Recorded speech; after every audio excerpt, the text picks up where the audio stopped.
दुनिया के साइंसदान घबरा गए हैं जो बिलावल जरदारी एक थ्योरी लेके आया है। आइंस्टाइन घबरा गया है कि जब बारिश होती है तो पानी आता है,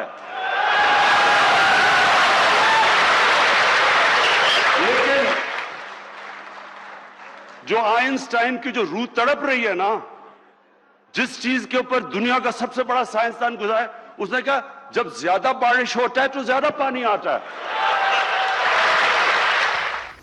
मेरे देखने और सुनने वालों को अस्सलाम वालेकुम। इस वीडियो ब्लॉग के साथ एक दफ़ा फिर मैं हूं सैयद शाहिद काज़मी, और आज हमारा मौजू वही है कि पाकिस्तानी सियासत और अखलाकियात।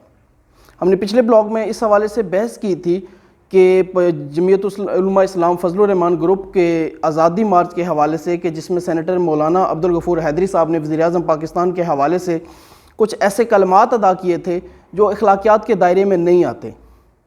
लेकिन मौलाना अब्दुल गफूर हैदरी साहब इस वक्त ना तो कोई सरकारी ओहदा रखते हैं, ना वो किसी कुर्सी पर विराजमान हैं, किसी ऐसी कुर्सी पर कि जो हुकूमती सतह पे हो, ना वो वज़ीर हैं, ना वो मुशीर हैं, ना वो किसी भी हवाले से हुकूमत के साथ मुंसलिक हैं। वो इस वक्त अपोजिशन में हैं, और अपोजिशन में होते हुए सियासतदानों की कई बातों को नज़रअंदाज किया जा सकता है। लेकिन हमें बड़े अफसोस से कहना पड़ता है कि वज़ीर-ए-आज़म पाकिस्तान जनाब इमरान अहमद खान साहब ने जिस तरह की ज़ुबान और जिस तरह का लबो लहजा, तंज़िया लबो लहजा बिलावल भुट्टो जरदारी के ख़िलाफ़ इस्तेमाल किया या उनके हवाले से इस्तेमाल किया, उसको हम किसी भी तरह अखलाकियात के दायरे में भी नहीं कह सकते, और हुकूमती उमूर की बेहतर सर अंजामदेही के हवाले से भी किसी तरह मददगार नहीं कह सकते। हम मौलाना अब्दुल गफूर हैदरी साहब के उन कलमात को नज़रअंदाज कर सकते हैं कि वो इस वक्त अपोजिशन के एक सियासतदान हैं, उनके पास कोई सरकारी ओहदा नहीं है।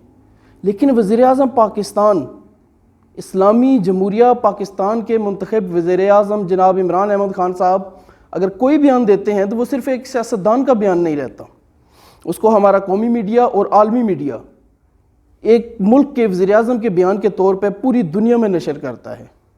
इस हवाले से सोचने की बात यह है कि क्या वज़ीर-ए-आज़म पाकिस्तान का ये बयान बिलावल भुट्टो जो एक पार्टी के चेयरमैन हैं, उनके हवाले से ये किसी भी तरह से अखलाकियात के दायरे में आता है, या ये बयान किसी भी तरह इमरान अहमद खान साहब को मदद फराहम कर सकता है हुकूमत करने में? उनका ये बयान अखबारात की शायद सुर्खी तो बन सकता है, इलेक्ट्रॉनिक मीडिया पे ब्रेकिंग न्यूज़ तो बन सकता है, लेकिन ये पूरी दुनिया के मीडिया में जब नशर होगा तो किसी भी हवाले से पाकिस्तान का मुस्बत तशख़्ख़ुस उजागर करने में बिल्कुल भी मददगार साबित नहीं हो सकता।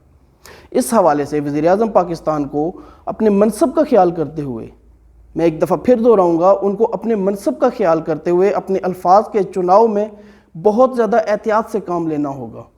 वो अब सिर्फ़ एक सियासतदान नहीं हैं, बल्कि एक एटमी ताकत इस्लामी मुल्क के वज़ीर-ए-आज़म हैं। उनके मुंह से कोई भी निकला हुआ लफ्ज़ मीडिया में फ़ौरन शायद सुर्खी बन जाता है। उन्हें ये देखना होगा कि आया अभी वो जिस मुकाम पे हैं, वो वज़ारत उज़्मा की कुर्सी पे बैठे हुए, क्या उनका ये कैलिबर है?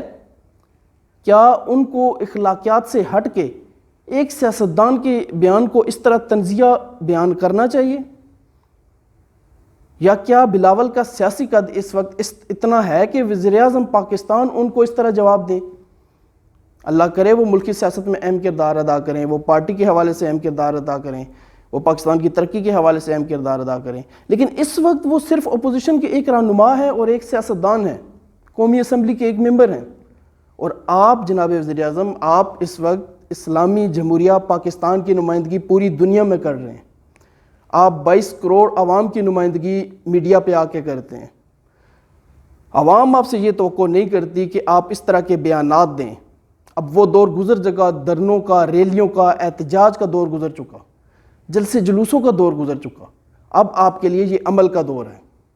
आप अपने अमल से साबित कीजिए कि आपकी कारकर्दगी क्या है, बजाय इसके कि आप अपोजिशन के सियासतदानों के बयानात लेके उनको अवामी इज्तिमाआत में तंज का निशाना बनाएं, उन पर तनकीद के नश्तर बरसाएं। अवाम आपसे तवक्को ये करते हैं कि आप पूरी दुनिया में पाकिस्तान का मुस्बत और रोशन चेहरा बने, और आपके बयानात पाकिस्तान का मुस्बत और रोशन चेहरा बने। आप सबका बहुत बहुत शुक्रिया। अगर आपको मेरा ये ब्लॉग पसंद आए, इस वीडियो को लाइक कीजिएगा, राय दीजिएगा, और इस चैनल को सब्सक्राइब करना हरगिज़ ना भूलिएगा। अल्लाह हाफिज़।